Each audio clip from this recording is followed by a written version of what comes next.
Well, the nation's leader says the government will be relentless in its effort to stomp out crime. This is officials signed a major contract yesterday for advanced technology to be used to curb gun violence. Vern Carey has more. The Most Honorable Hubert Minnis says the government is adopting a more comprehensive approach to stamping out crime and the fear of crime across the country.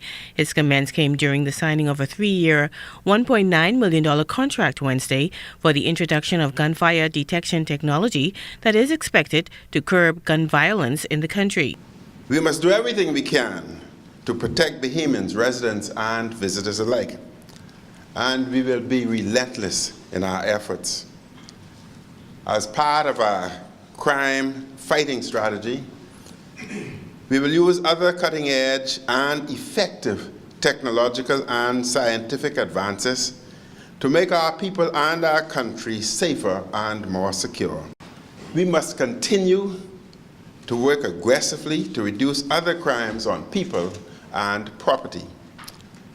We can never, ever rest on our laurels in fighting crime and protecting our Bahamas. Last year, body cam technology was introduced on the police force and is being tested in the field. It is expected to improve accountability and transparency between the police and members of the public while reducing complaints against the police.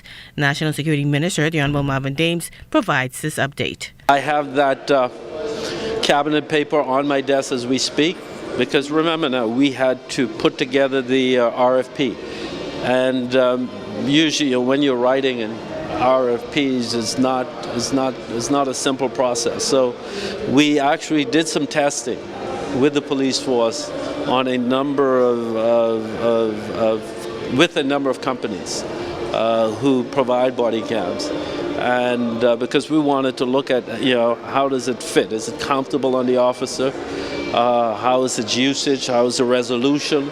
What's the storage capacity? What are the kinks in these systems? Meantime, the role of civilians on the police force will also be expanded in the coming months. The National Security Minister says they will be called on to assist in many of the new initiatives coming on stream in the 3,000-member force. Dames says the move allows officers to focus their efforts on fighting crime. And I recalled many years ago when I was in the police force, when the then government attempted civilianization. It was met with significant resistance. But we have to move beyond that point. We need our officers on the streets.